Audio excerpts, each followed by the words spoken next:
السلام علیکم جی. آج ہم بات کریں گے پاکستان کے سیاسی حالات کے اوپر. اگر آپ کو یاد ہو، میں نے اپنے ایک دو ویلاگز میں پہلے بھی کہا اور اس کا تجزیہ بھی کیا کہ یہ سارے لوگ جو یہ باتیں پھیلا رہے ہیں کہ میاں نواز شریف کا اور حکومت کا اور اصل حکومت اس کا اور نواز شریف کا کوئی اندر خانے رابطہ ہے. میں نے آپ سے عرض کیا تھا کہ کوئی رابطہ نہیں ہے. کچھ لوگ معتبر ہونے کے لیے نا اپنے آپ کو مالا جی ساڑی بڑی ٹال ہوتی ہے، ہاں وہ معتبر بننے کے لیے نا اس طرح کی باتیں پھیلا رہے ہیں اور چھپوا رہے ہیں. اس کا ایک عملی ثبوت اب بھی سامنے آیا. حکومت کی طرف سے، اصلی حکومت کی طرف سے دباؤ شباؤ ڈالا گیا شہباز شریف صاحب کے اوپر اور پی ایم ایل این کی قیادت کے اوپر کہ آپ کی ایسی تیسی، آپ نواز شریف کو کہوں کہ یہ نام لینا چھوڑ دیں. ٹھیک ہے، تو اب قیادت پھر مل بیٹھی، اس کو بٹھایا گیا جی جا کے نیب کے دفتر میں. شہباز شریف صاحب وہیں پہ قید تھے تو باقی وہاں پہ ملنے گئے. اب وہ ہر ایک جو تھا وہ ہر ایک پہ ڈال رہا تھا کہ تم بات کرو، تم بات کرو، تم بات کرو. چاروں کے چاروں یا چھوں کے اندر یہ جرت نہیں تھی کہ کوئی میاں صاحب کو فون کرے.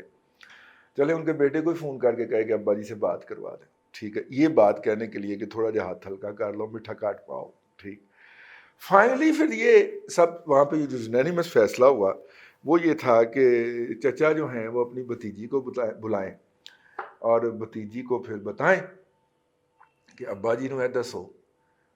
تو پھر انہوں نے بھتیجی نے ابا جی نو، وہ پھر بھتیجی آئی، پھر ان کو چچا نے ریکویسٹ کی، پھر اس نے ابا کو بتایا. تو ابا جی نے آگے سے جواب لاجواب فرمایا. انہوں نے 3 استعفے مانگ لیے. یہ تو خبر کنفرم ہوگی نا آپ کے پاس کہیں نہ کہیں سے. ابا جی نے آگے سے کہا کہ پھر ٹھیک ہے مذاکرات کرنے ہیں تو اس کے لیے پھر یہ 3 استعفے. اب وہ اس کے اوپر کھپ ڈال گئی کہ دیکھیں جناب یہ کوئی بات ہوئی، یہ کوئی کنڈیشن ہے، یہ تو مذاکرات نہ کرنے والی بات ہے، یہ تو یہ ہے، یہ تو وہ ہے.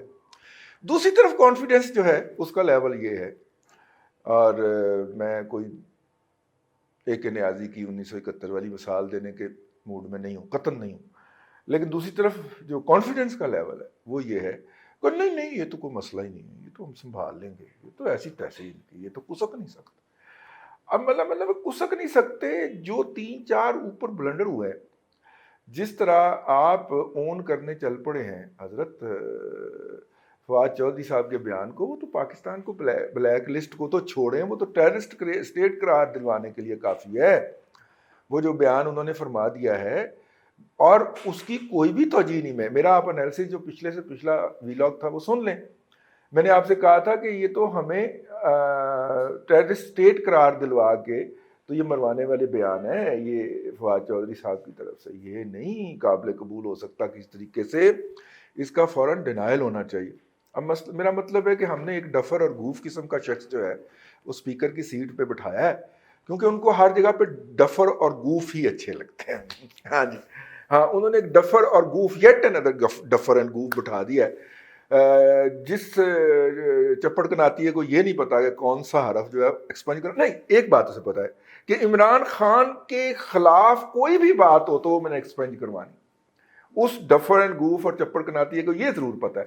اسے یہ نہیں پتا کہ قومی سلامتی کا کون سا ایشو ہے اور وہ میں اسے ایکسپنج کروا دوں اور جو ہے اس کے اوپر بیپ لگ جائے اور دوبارہ وہ لفظ جو ہے پوری دنیا کے اندر جگ ہنسائی نہیں ہے. ہاں، اس سے اب بہت آگے کام گزار دیا ہے اور اس کو ہم ڈیفینڈ کرنے چلے ہوئے ہیں. میں صدقے جاؤں ایسی لال بجکڑوں کے اور عقل مندوں کے کہ وہ جو ہے. اور دوسری بات یہ ہے کہ وہ تو ماضی کا ریفرنس تھا نا، ماضی میں یہ ہوا، آپ کہیں نہیں ہوا. ٹھیک ہے نا، وہاں پہ بھی آپ نے یہ نہیں کہا کہ یہ نہیں ہوا، وہاں پہ بھی آپ نے ان اے وے تسلیم کیا کہ ٹانگیں تو ہماری کانپی تھیں. اور یہ جو ہمارا سٹانس تھا اور ہے اور ایکچولی بھی یہی ہے کہ ہم نے تو کوئی ایل او سی، کوئی انٹرنیشنل بارڈر کبھی کراس ہی نہیں کی. وہ جیلم کے کم عقل، اب میں کیا کہوں اس کو، چند اچھی یادیں بھی ان کے ساتھ ہیں. اور جیلم کے کم عقلیا، اس کا مطلب ہے کہ ہم نے انٹرنیشنل لا کی وائلیشن کی تھی. ٹھیک ہے، اور جس کا الزام ہم بھارت پہ لگاتے ہیں، اگرچہ وہ کہتے ہیں کہ نہیں ہم نے سٹینڈ آف ویپن استعمال کیے تھے، ہم نے اپنے ہی. یہ آفیشیل سٹانس کی بات ہو رہی ہے. یہ جو سوشل میڈیا کے جو کیڑے ہیں ان کو چھوڑیں، جو آفیشیل سٹانس ہے نا دونوں کا، انٹرنیشنل فوراز کے اوپر، وہ تو یہ ہے. تو خیر یہ اس وقت کی صورتحال ہے کہ ان کو ڈیفینڈ کرنے چلے ہوئے ہیں. تو کر لو بھائی، ہم تو نیکو بد حضور کو سمجھاتے رہتے ہیں.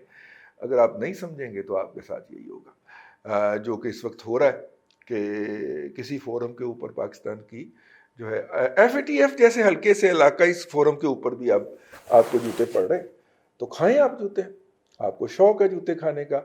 آپ اسے کہیں کہ وہ منی لانڈرنگ کے اوپر بڑے بڑے بڑ کے بیان دیا کرے، بڑ بولا کرے، اور پھر اس کو ڈیفینڈ کیا کریں، کیونکہ آپ کر سکتے ہیں اور آپ کا خیال ہے کہ آپ بھی کر سکتے ہیں.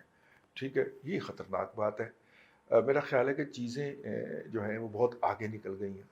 اب شاید کسی ایک قوت کے بس کی بات نہ ہو اس کو مینج کرنا. شاید اسی لیے ہی 3 لوگوں کا استعفیٰ مانگا ہے نواز شریف نے. آج جاتے جاتے آپ کو بتاتے چلیں، ہمارا یہ جو ویلاگ ہوتا ہے اس کے نیچے ہمارا، اگر آپ اس کی ڈسکرپشن دیکھیں گے تو اس میں ای میل ایڈریس دیا ہوا ہے. آپ اس ای میل ایڈریس پہ ہمیں ای میل کر سکتے ہیں، ڈائریکٹ ای میل آ سکتی ہے. ہمارے دادا پوتا شو کے پروگرام کے ریفرنس سے کچھ لوگ جو ہے وہ پرسنل فنانس کے لیے بھی رابطہ کرنا چاہ رہے ہوتے ہیں یا ڈسکشن کرنا چاہ رہے ہوتے ہیں. آپ اس کے اوپر ای میل کر کے ٹائم سیٹ کر سکتے ہیں. اور نیچے ہمارے 2 عدد اکاؤنٹس بھی ہیں، ان پہ بھی ذرا دیکھ لیا کریں. اللہ آپ کو آسانیاں عطا کرے اور آسانیاں خلق خدا میں تقسیم کرنے کی توفیق عطا کرے.